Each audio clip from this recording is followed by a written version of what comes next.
like, what the actual heck? Like, just absolute insanity. Like, I will just tell you that. Yeah. I definitely lost my mind in that moment, and that doesn't happen for me very much. Yeah. But after that point, I pretty much just disappeared. And that was just kind of the end of that. So there wasn't really much room for like fighting for it. It was just pretty much done. So that those emotions that you described of just feeling helpless and then also angry and blaming, and those are all totally the normal. It's sort of like there's a path through rejection, and it's not pretty. It generally brings out the worst in us. And I wrote in my book on the chapter on repurposing our rejection.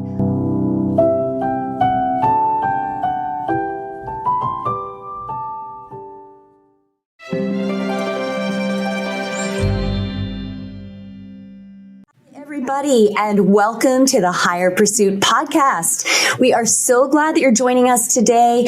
If you are looking for content that will encourage you, build you up in your pursuit of Jesus, and sometimes challenge you, then you have tuned into the right podcast.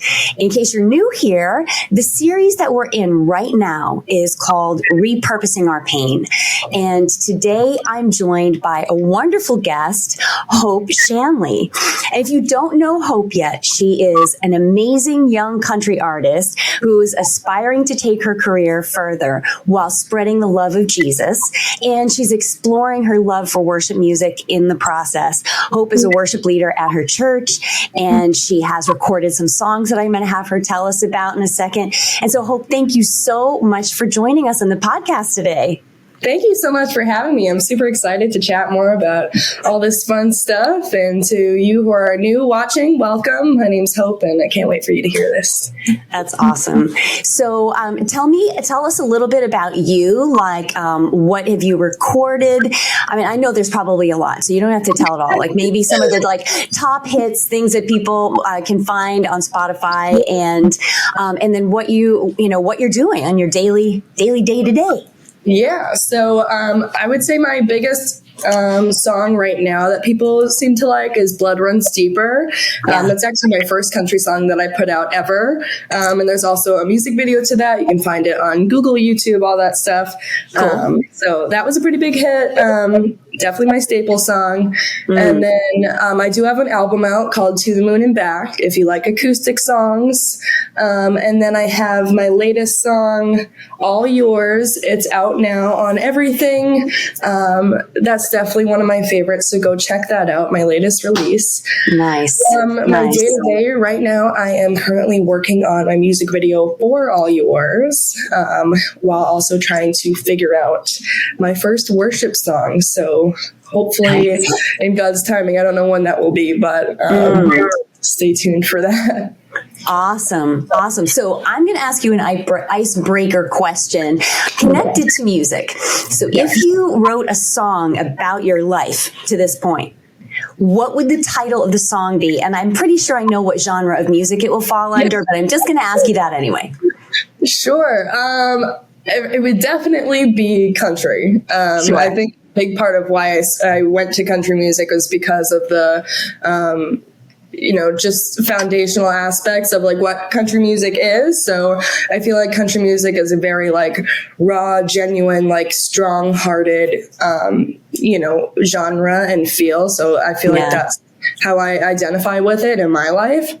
If I had to pick a name for it, I'd probably go with, this sounds strange, but Layers, because just thinking, like looking back on my life, I guess I see it in different parts as like layers, kind of like every single thing that has happened in my life or that I've endured. Like I see it pretty plainly, like just how it's changed me after every single little thing. So I feel like layer on layer on layer on layer has made me who I am. So Okay, so folks, you heard it here first. The name of the song is Layers, and I have a feeling that's probably going to become a song. And if you haven't thought about it yet, Hope, there you go. We're looking forward to hearing that song, because that's totally an awesome title.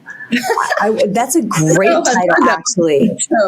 Yeah. I can see you're a songwriter because you do really, really well, sort of like organically, right in the moment. What am I feeling? Layers. Yeah, totally. That's great. All right. So is that what gets you out of bed in the morning? Is that sort of like the mission, the cause that makes your baby jump, you know? Definitely. I think, well, I will say I still, like a normal, lazy young adult, struggle to get out of bed, but what keeps me going on to the next day, for sure. Yeah, that's always in the forefront of my mind, because ultimately that's, what I'm pursuing. So. Yeah. Absolutely. And so, what are some accomplishments that you are super proud of? Maybe pick one that's obvious, maybe a couple that other people would be like, really? I didn't know that about her. I don't even like using like accomplishments. Okay. I mean, I don't know. I guess I don't keep track of these things, but since you're pointing it out, I guess I would say, when I flew to Nashville to meet, I'm not sure if I can say his name. I was under an NDA, but I flew to Nashville to meet this guy who wants to be my manager, and he is just an amazing, amazing person that I would love to work with, and has worked with some of my favorite artists and got them to where they are. So that was like huge that he found out who I was. And so how did that happen? Do you know? By the grace of God, I don't know. One of his agents found me on Instagram singing a cover. I think I was singing a Bailey Zimmerman song, and it turned into like a 9-month process of like meetings and meeting him and stuff. So, so that was huge. Nice. So that was definitely really cool, just for the recognition and like someone seeing that in me. Other than that, I'd probably say like landing on radio stations that I listened to growing up, like Country 102.5 and 101.7 The Bowl. I always listened to those growing up, and I've now been on both multiple times. So it's really cool. But I don't like to say accomplishment referring to myself, because I just feel like, none of this would happen without God. So there's like absolutely nothing I did for this to happen. I feel like, That's amazing. I have been hearing that from so many people recently. I just had a pre-interview conversation with a guy that's down in Florida. And he's a recovery coach, and he's just like really kind of flowing and going for God. And he was sharing his story, like his path, and his book was #1 on Amazon. He gets flown to coach politicians and like all these things, and I'm like, wow, that is so amazing. What was your plan? He said there really wasn't one. It just sort of like all started unfolding. And what he said, and this is what I thought was so great, he said, I just said, Lord, I'm all in. Jesus, my life was a wreck, and you rescued me out of this disaster. And for him coming out of addiction, it was life or death. And so he said, I am all in. I know I don't want to like dip my toe into Christianity or be a religious person. I really want the relationship with you, Jesus. And so because he was all in, and because he dove in and was reading the word and attending church services and doing anything that any open door that God put in front of him to increase and deepen his relationship, he just dove in and just went through it. And so as a result, other doors started opening for him to not be a Dead Sea, but to give away what was going inside of him. And so, I sense that in you as well, in that everything that the Lord is putting on the inside of you, your heart is, well, I don't want to just keep it. I want to give it away. And your avenue is music, which is so amazing. It touches the heart of God so deeply. Yeah. Yeah. Thank you. Appreciate it. It's so great. And so you are a worship leader. That's got to be a very, very different thing, because I've led worship, but I've never performed in a secular arena. And I know for me, getting over my nerves of worship leading was the fact that every time before I would lead worship, I thought, I have an audience of one. I literally, the only one I have to please is someone who loves me already. But getting up in front of a secular audience, I don't know if I could do that. Hi, everybody. While I hate to interrupt a good discussion, I do want to tell you about my book, Repurpose Your Pain, Moving from Pain to Purpose and from Instability to Firm Faith. In the book, I share 10 pain points that are common to most people, and I share my personal stories, my experiences with those pain points, and how I repurposed that pain. Then we dive into what the Word of God has to say about how we repurpose that pain. You need to know that this book is really 2 books in one, because it includes workbook activations to help you apply the truth that you've learned to your life. So grab your copy today on Amazon, Christian book distributors, or any place books are sold. Yeah, there goes my light. We'll just deal with this for now. It's okay. Okay, sounds good. Still look great. Yeah, it's definitely very, very different. I mean, I guess it's definitely a different feeling for sure. I mean, I've had, I guess you could say, stage fright, which is weird because I'm technically a performer, but I get it. I grew up with that, like, going onto my first stage, and like every single time I got onto a stage, like my nerves were so bad that like I like felt like I was out of my body, and and I'd get done with the thing and I'd be like, just like burst into tears. I'd be like, it's the worst day ever. And like for whatever reason, like nobody else felt that way, which was still mind boggling to me, because like, for me, it felt like it was just like the worst ever. Are we the same person? Because I feel like you are completely talking about so many of my experiences. It's crazy.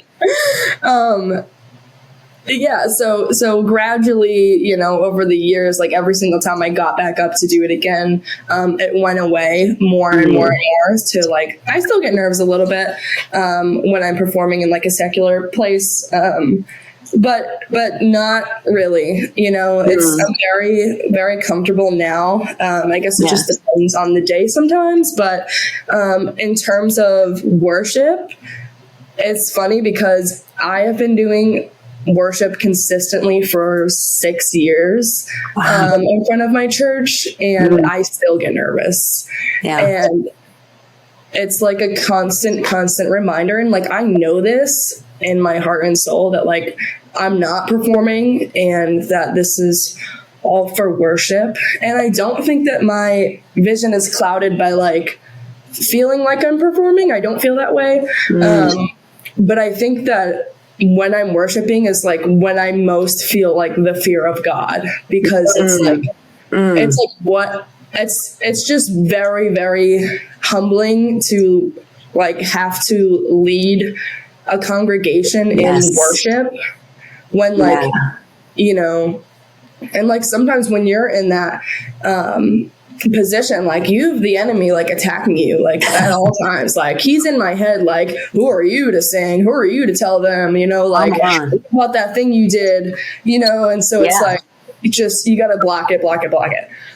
But I mean, it's real. I feel like I've realized that it's just like music is definitely my most like vulnerable thing about me. So like joining my already most vulnerable thing about me with also my faith, which is the second or first most vulnerable thing about me, like that's, it's crazy. So I definitely still get very emotional and shaky when I'm up there on Sundays. And all Sundays, some are different than others, but I mean, I still enjoy it so much. And I bet you're, like you said, your nerves are different for different reasons. Yeah. Now, the thing that you and I decided we were going to chat about today was how you have repurposed rejection.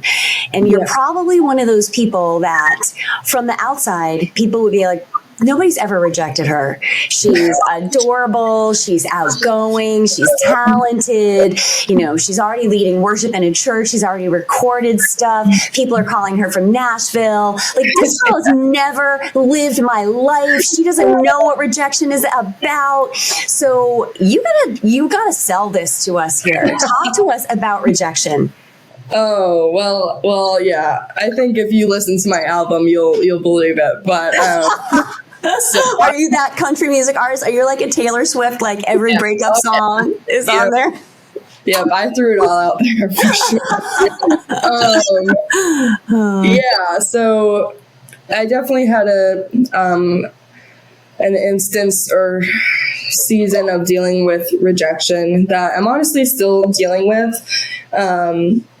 This past year, that has been very, very difficult to come out of.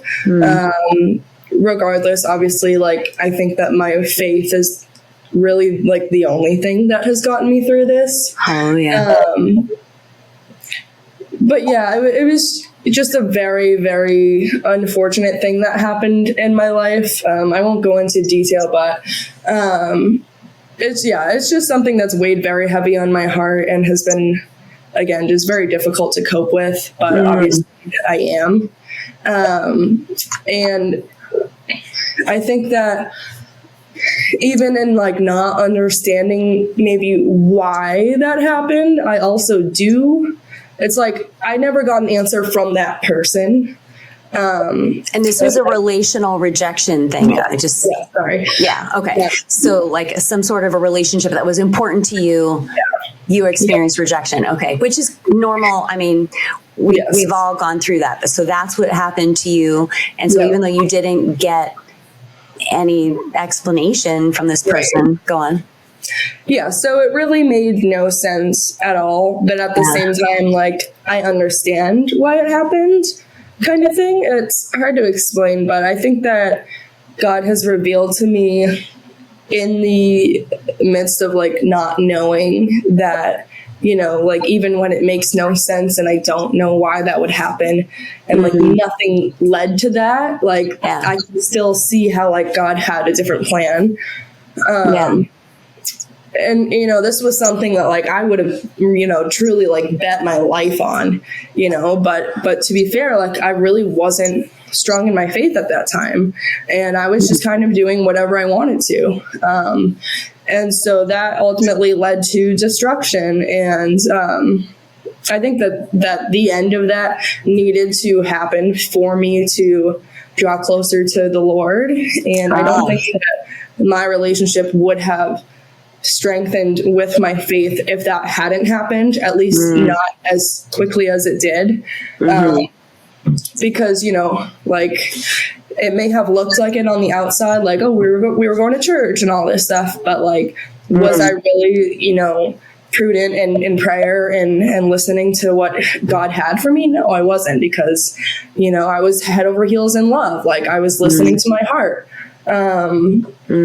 But again, like God just sometimes has different plans. And when people can't give you the answers, like God will.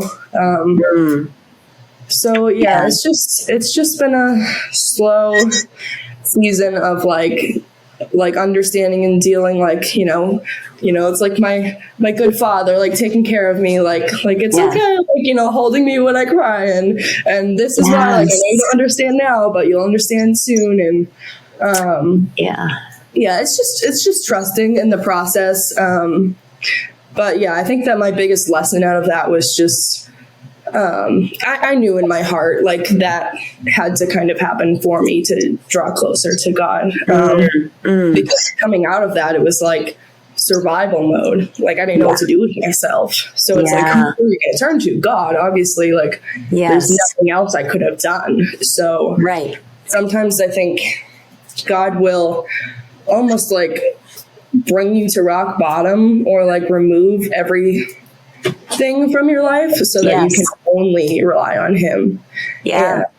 Yeah. And you'll see that in a lot of other things too. Yeah. Mm-hmm. So in some situations where I have experienced rejection, my first reaction, and tell me whether you went through this, my first reaction was to try to explain myself to the people, to try to get to the bottom of it. Like, oh, okay, so you're rejecting me. So either you don't understand me or you're not understanding the situation, because I mean, heck, you don't really mean that you want to reject me. Like that would be terrible. So let me explain it. Let me fix it. Let me get in there. Let me work with this problem, because this is unacceptable. Did you have any of those reactions of, I just got to dive in and try to fix this thing? I mean, initially when it was all like physically happening, I lost my mind for sure, and automatically was, like trying to explain and defend myself, and then also like kind of turning it around, like, what's wrong with you, and like, what the actual heck, like just absolute insanity. Like, I will just tell you that. I definitely lost my mind in that moment, and that doesn't happen for me very much. But after that point, I pretty much just disappeared. So, and that was just kind of the end of that. So there wasn't really much room for like fighting for it. It was just pretty much done. So that those emotions that you described of just feeling helpless and then also angry and blaming, and those are all totally the normal. It's sort of like there's a path through rejection, and it's not pretty. It generally brings out the worst in us. And I wrote in my book on the chapter on repurposing our rejection, I wrote how rejection brings out the worst in us because deep inside, sometimes we question our worth. Even if we know that our worth and our value is in Christ, there's still a part of us that is like, yeah, but are we really? And when somebody rejects us, the enemy can come right in and say, see, I told you weren't worthy. I told you weren't good enough. I told you blah, blah, blah. And it's almost like the Garden of Eden of all over again. Like, hath God really said? And, like the temptation of Christ, hath God really said? Just getting us to doubt what God has said about us, getting us to doubt our identity in him. And the rejection seems to validate all the worst things. And that's a very horrible feeling, because it feels like the rug of the security of our identity gets pulled out from underneath us, and we're just free falling. And that's a terrible feeling. But it sounds like you're saying now that you're glad for the free fall because of where you landed. So talk to us about how the free fall ended up in you landing in the arms of the Lord. I will say it's even hard for me now to say like, oh, I'm glad that it happened, because I mean, I'm not, but I know that it was necessary. So there's definitely still is like grief coming from that God is still kind of, healing me from, and that he's restoring. But yeah, like I said, it's just, there have been so many times in my life where I kind of, thought I could do something on my own, and kind of was like, oh, I'll talk to you later, God, see you like in a month or whatever. And then, I land myself in a pit, and he pulls me out, and I know better. But we always think we know better. And like, it's just, you can't do it on your own. And I know that there was going to be a point where, I had to come back to my senses and know that, he has plans for me. I don't have plans for myself. And, yeah, he just really took me from there and hasn't let go of me. He never will. So absolutely. I remember a time when my husband and I experienced rejection. It was so incredibly painful because of the closeness of the people involved. If the rejection had come from people that were, I don't know, acquaintances or church friends or neighbors or something, so much more tolerable. But when it's somebody that is so close to you and you feel like, I need you in my life, I've actually put all my eggs in this basket, that this relationship is forever. You will never reject me. And then all of a sudden this is it. I will never reject you. You'll never reject me. We'll have our hard times. We'll have difficult conversations. We'll have fights and we'll get through it. But you don't just reject me. Just the blind side of that whole situation was so hard. And so then we thought, well, I know what we'll do. We'll go talk to all the parties involved in this. And they wouldn't listen. Then there's like that feeling of anger. Hang on, we could have this whole solved. We could have this whole thing solved. We could have this drama done. I could move on and not feel this rejection anymore. And you are killing me. I'm losing sleep over this. I can't eat over this. I can barely pray because I am in so much anger and I'm having to take my thoughts captive. I'm exhausted from this spiritual warfare right now. There's like nothing else going on in my life except this drama. And if you won't listen to me, how are we going to get through it? Right. And it went on for months. I mean, months and months and months. When John and I thought, well, this will be over quick because of how close we are to these people. They know us, and they're just, they'll believe the best in us eventually. They'll come around. And it went on and on and on and on. Yep. And what the Lord showed us through that is that crucible of that season drove us to new levels of learning how to forgive, that we would, for whatever reason, this pain was worse to us than both of our divorces. Yeah. And both John and I had spouses that did the peace out Cub Scout, like, we want someone else, not you. So we had both experienced pretty dramatic, painful rejection. But for whatever reason, this situation caused us even more pain. And so it's tough when you're rejected by somebody that you thought would always love you, always believe the best about you, always be there. So that is definitely tough.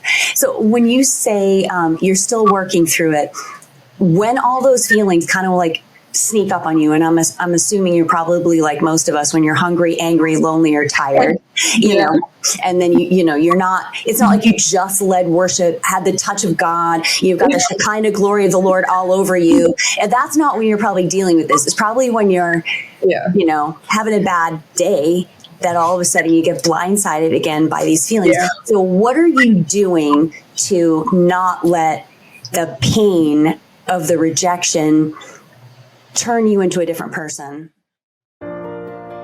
Hey family, I pray that you were blessed and encouraged by that episode and that you took away something you can use in your walk with the Lord starting today.